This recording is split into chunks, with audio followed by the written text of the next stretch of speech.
watching Fintech Wave.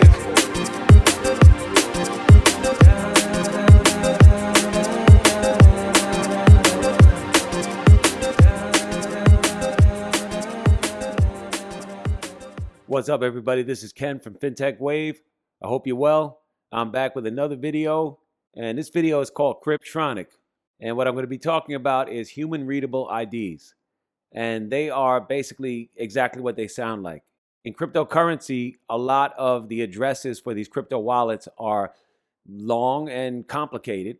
And there is a movement to try to make sending crypto easier by assigning simple addresses to your crypto wallets. And I'm going to be talking about two different platforms. The first one I'm going to talk about is Unstoppable Domains. And they have a couple of different suffixes. They have .crypto, they have .zil, but I'm just going to zero in on .crypto because those are the ones I like. I think .crypto is a cool suffix to have, especially in the realm of cryptocurrency. So this is a company that's been out for a couple of years, and they're really starting to pick up steam in the last 6 months or so. You may have seen them in the news. They started to announce that they would be selling premium domains that they've been warehousing for a while. And these are names that are really catchy. Like if you look at their website, I'm on unstoppabledomains.com right now. I'll post a link to this. It's my affiliate link. It would help me if you use it, if you want to sign up on Unstoppable Domains. So some examples of these premium domains are shown on their homepage, trade.crypto, jobs.crypto, etc. And you can see some of the prices they're going for are crazy. I guess they kind of realized last year around this time, SEX.crypto sold for like $90,000 worth of Ethereum. So I think they must have, maybe they already knew, but I'm sure at that point they were like, all right, hold the phone. Anything we got that's catchy, put the brakes on it, make it unavailable until we figure out how we're going to come out with this premiere of all of these cool domains. And that's what I would have done. Anybody, brilliant concept. There's a lot of cool features about Unstoppable Domains, .crypto domains, and I'm going to try to run through them kind of quickly, but I think you'll be able to follow me. First of all, once you buy a .crypto domain, you own it forever. You don't ever have to renew it. And that was one of the main things that I found attractive. I've been doing websites for years now, and the renewal thing gets kind of pricey. I mean, I don't even want to add up the amount of money I've spent renewing domains year after year after year. I own many of them, and some of them I don't do much with, but I just don't want to let them go, and it gets pricey. So the first thing that's great about them is you own them forever. You claim them on the blockchain. They go in your Ethereum wallet. Most people use a MetaMask wallet. You may have to watch a video tutorial on MetaMask. I'm not going to cover it in this video. I'll just say that it is a browser extension Ethereum wallet that you can add to Chrome or Brave or most browsers out there.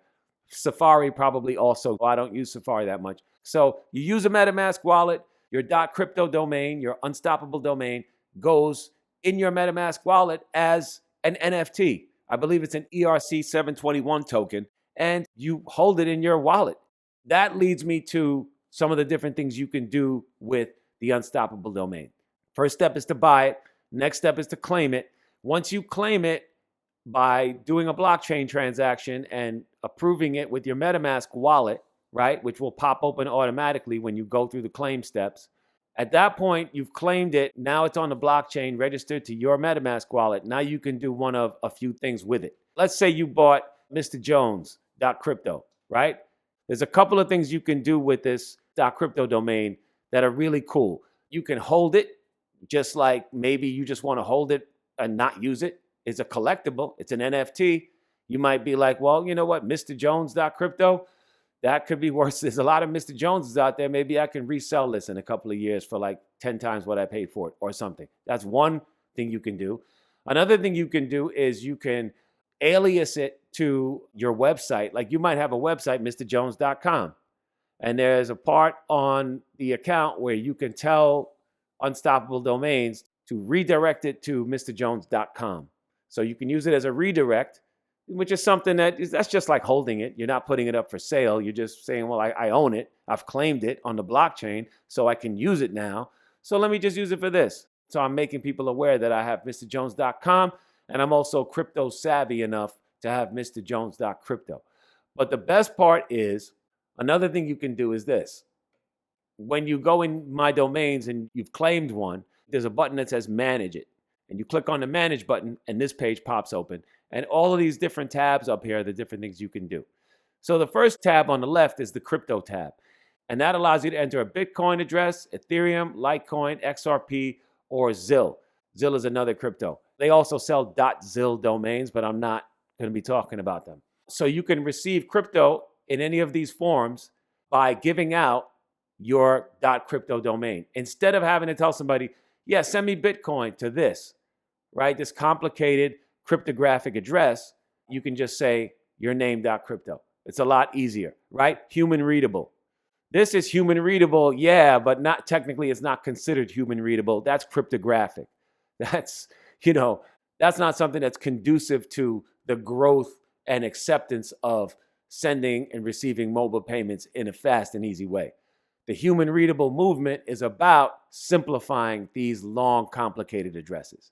So Unstoppable Domains has this feature where they allow you, once you buy a domain and claim it on the blockchain and are able to manipulate it once you've claimed it, then you can actually add crypto addresses to that domain, and any mobile app or other desktop application that somebody's using that is able to read unstoppable domains or .crypto domains can then, just like if they want to send you Bitcoin, they'll go in their Bitcoin wallet and they'll go to the send side. And instead of having to type in this or copy and paste this, they just have to type kencarabello.crypto, and I will be able to receive that Bitcoin at my Bitcoin wallet without having given them this long, complicated address. So for as far as the human readable part, that's how Unstoppable Domains is making it easier and doing their part for the human readable ID movement in the crypto space. Now I want to move on to the second human readable ID platform that this video is going to cover. Paystring is an open source platform that was kind of sponsored by Ripple or backed by Ripple, came out last year in the United States, and it's open source. And again, it's all about simplifying the complex cryptographic crypto address down to something that people can humanly read and identify. It's a lot easier to say Susie $JetPay.cloud than it is to say this long crypto address, RBENGYS. You don't want to be having to give that out to people. That doesn't really lend itself toward ease of sending and receiving payments. So Ripple put it very eloquently. They said they want to make sending money as easy as sending an email. And that is the premise behind Paystring technology, an open source platform that they support. It was a lot of buzz about Paystring last year, and I jumped on it right away. I was fascinated with the technology. It was new, and we were all like in the Discord chat group talking, and I wound up having to talk to Ripple to iron out a few issues. They were good enough to get back to me. I even have a video on it on the PayID YouTube channel. One of the first or second videos on that channel is me kind of ironing out for people like, yeah, I'm official. This isn't, a lot of people thought it was a scam because it was called PayID. The technology used to be called PayID, and I came out with a company called PayID.cloud. And everybody thought I was copying PayID, but that wasn't the case. I just wanted to have PayID in my name because I knew it wouldn't be an issue legally or anything like that. It was open source. And I was like, yeah, I want people to recognize this technology. So, the easier I can make my life, the better. But you could have Paystring it doesn't have to have Paystring in it, in the name. You could have a Paystring server called jackandjill.com. It just follows a certain format, right? And the format is this right here. It would be your name, $jackandjill.com. In my case, after the first go around with PayID.cloud, the trademark issue came to light and everybody had to change their name. PayID.org changed their name to Paystring, and I changed my name to JetPay. And I put the server on JetPay.cloud, and I put the user dashboard on user-jetpay.cloud. And that's where people go and sign up to make JetPays. And JetPay is based on the Paystring technology. And they gave me so much trouble on Twitter. They beat me up so bad for having PayID in my name.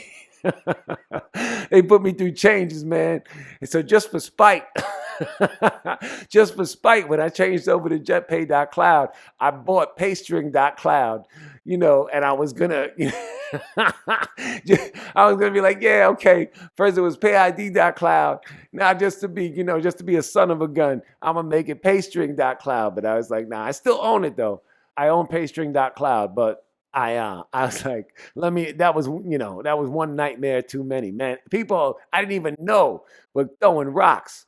It started as an acorn fight, and they were just throwing they were throwing bricks at me. I was like, I had to put my picture up, my bio up. Look, I'm for real.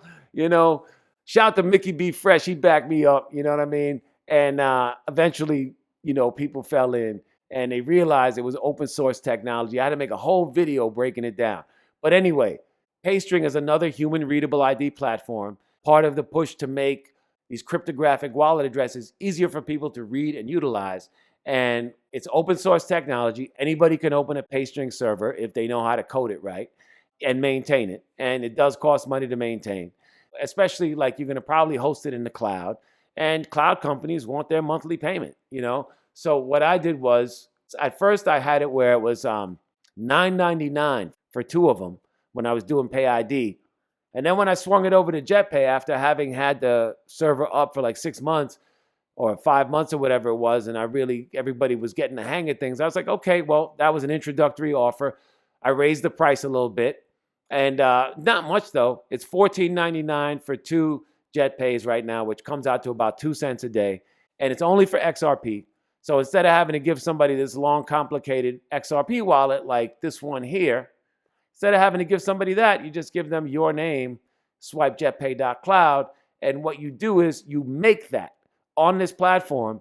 You go to the dashboard right here, and there's 3 steps. You first have to register your user info, then you create the first JetPay, and you create the second JetPay. Now, if you look at the create page, you have your username, your email, the JetPay you want to create, whatever it is, Susie Q, SwipeJetPay.cloud, whatever.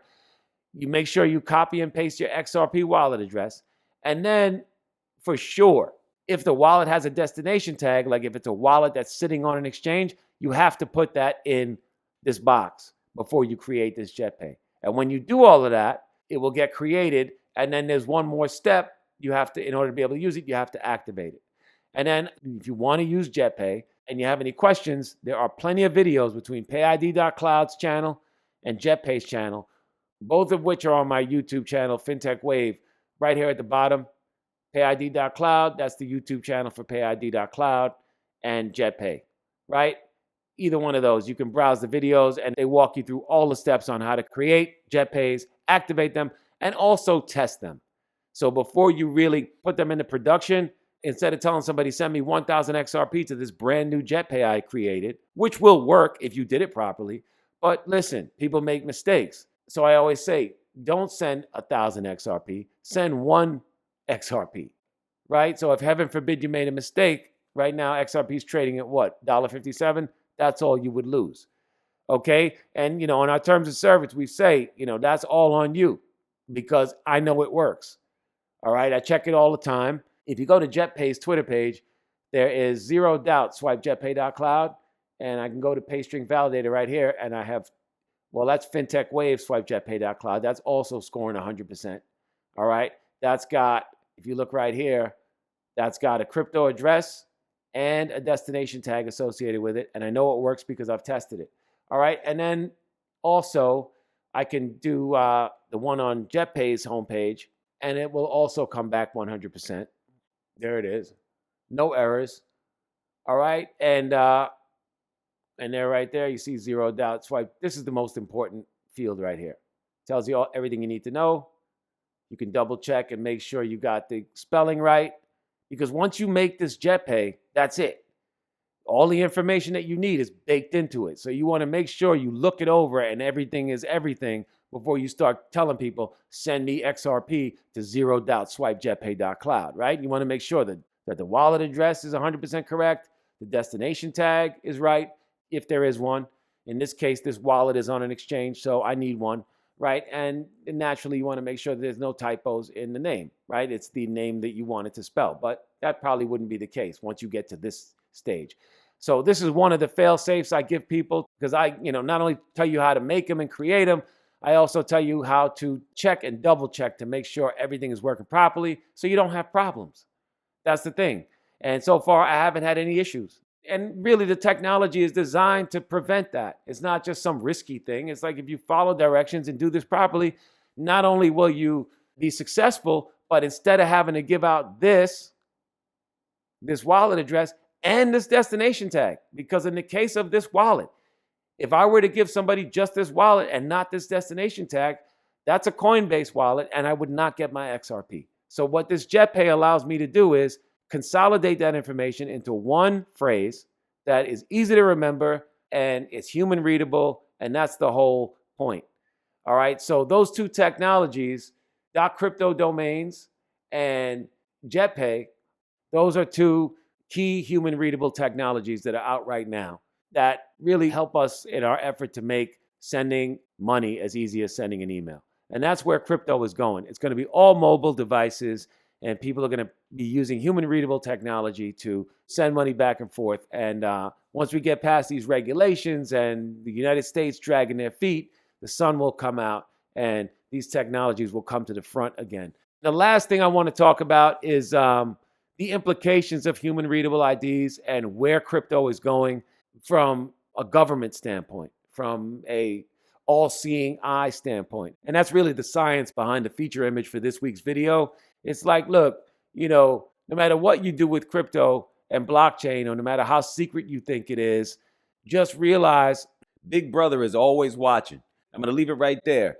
This is Ken from Fintech Wave. Thanks for checking out this latest episode. If you like the content, please hit like and subscribe. Shout out to all the people who've subscribed already. I'm going to try to keep the quality content coming on Fintech. I appreciate you. And there's a link in the description. The Fintech Wave theme is now an NFT. See you next time, everybody. Take care.